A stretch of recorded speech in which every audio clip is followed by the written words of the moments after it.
Good afternoon. I am happy to be here today. Hope you're happy to be here as well. Hope you are a happy person in general.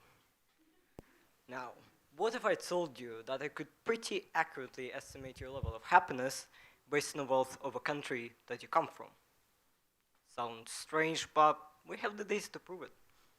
Here is a map based on a Global Wealth Report 2018, where the darkest green indicates the richest countries and the darkest red indicates the poorest countries.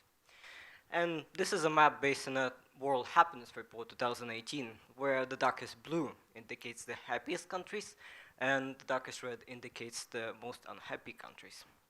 As you can see, there's quite a lot of overlap between these two maps.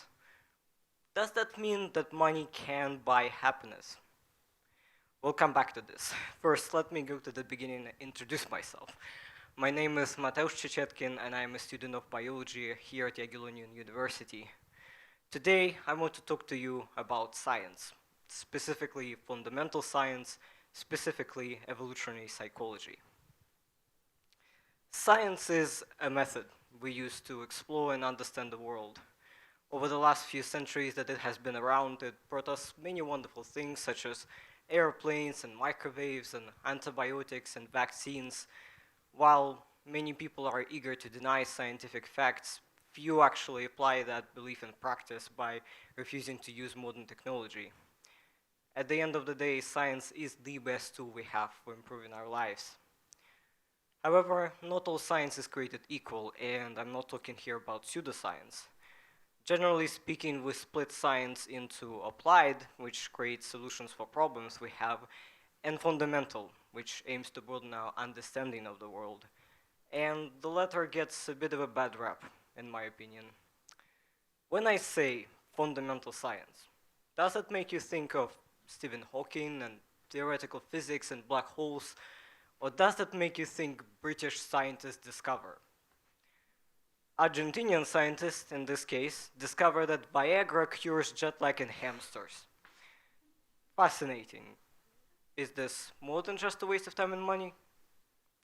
Some people say that we should only invest in research with obvious practical applications, but thing is, you can't always anticipate the ramifications of your work.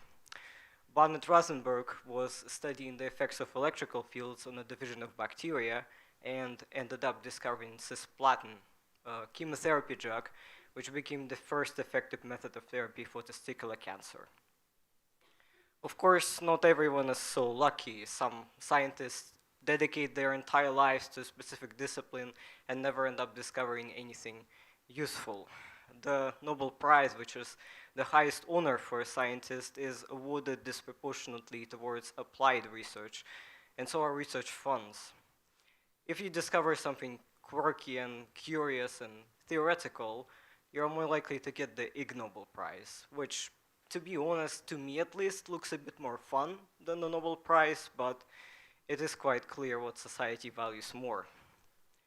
And that brings us to my favorite science, evolution. The theory of evolution was perhaps the most important discovery in the history of biology, and it is mostly theoretical as opposed to applied. If you were to ask me, what is it for exactly? I could easily point out that studying evolution helps us create better crops to feed the planet or fight terrible infectious diseases. However, I have another answer in mind. I think we need evolution to discover crucial truths about the human nature. And I have the cases to prove my point. Let's start with something easy and uncontroversial, shall we? Morality. It is believed by many to be the quintessential human trait, something that separates us from other animals, even elevates us to a place above them. However, biology tells us that morality is a quite widespread feature of social species. For example, capuchin monkeys can tell what's fair. When in a social setting they discover that someone else is being treated better than them for no reason, they protest. Vampire bats share their gruesome meals with friends to help them get through the day, and eventually said friend returns the favor. There are many benefits to living in groups. It provides protection in numbers, aids in searching for food, makes rearing the young easier, and it is not a zero-sum game. The overall benefit is greater than the sum of its parts. If an individual is more likely to cooperate and play by the group rules, they are also more likely to survive and pass on their genes. And that's how morality evolved.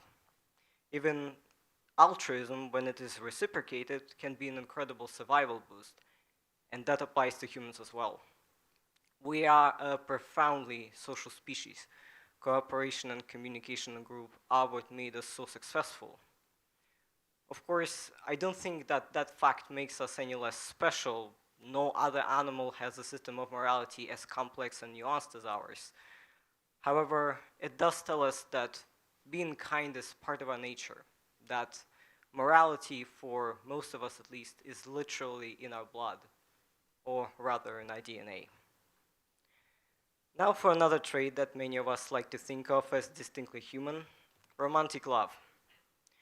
Biologically speaking, it is an intricate biochemical process that involves the release of various substances such as endorphins, oxytocin, and dopamine. In a given species, it exists when several key factors are present. The animal reproduces sexually, both parents are involved in child rearing, and the offspring are few in number and require intense parental care. Romantic love makes sure that the parents stay together to bring up the child, a task that is among the hardest I can think of. Surprisingly enough, most of our ape cousins don't tend to form long-term romantic relationships.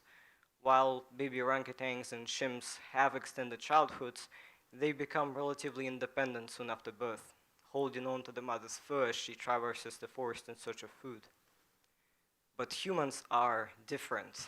Millions of years ago, our ancestors were forced to abandon the forest and venture into the open savanna. As an adaptation, our heads grew bigger to accommodate the massive brain, but our hips became more narrow to aid in bipedal locomotion. All of that meant that human infants were born with small, underdeveloped brains and remained completely helpless for months. They couldn't hold on to anything and had to be carried around instead, making it difficult for the mother to search for food. And that's when romantic love came to aid. While the father was infatuated with his spouse, he happily provided both her and their child with nourishment, helping them survive. So, as it turns out, romantic love in humans is tied to our ridiculously big brains. Now back to the beginning. What I've told you about the correlation between wealth and happiness is true. This is something we see both on the level of a country and on the level of an individual. For example, this Princeton study discovered that as your income goes up, your measures of well-being also go up. Now, having learned a few things about evolutionary psychology today, does that make you skeptical? I mean, money did not exist thousands of years ago in the African savanna. The closest we have to humans in the natural habitat are modern hunter-gatherer tribes, and they live in some of the poorest countries of the world and sometimes don't have a concept of money to begin with. Are they doomed to misery? Well, back to that Princeton study, it does have a few caveats. First of all, that line doesn't go up indefinitely. It actually stops and levels out at around $75,000 annual income. After that, any additional money that you earn has diminishing returns. It doesn't make you any happier. That makes sense. I mean, money can buy you a lot of things, and financial security is a great stress reliever, but it can't buy you everything. In that same study, they discovered that other factors had a huge influence on your emotional well-being. Things such as your health, both physical and mental, and your social security, whether you were happily married or recently divorced. Being rich does not spare you the misery of life and fortunes. Happiness is a product of evolution. Like all emotions, it exists to communicate something to us. It communicates that we are fulfilling all of our physiological and psychological needs. Needs that are also the product of natural selection. Good nutrition, exercise, a community, a place to call home, family, friendship, love, the feeling of being useful, of helping others and following your passions. Is this the entire answer to the problem of human misery? Of course not, but it's a good place to start. We didn't invent science as our means towards the latest iPhone.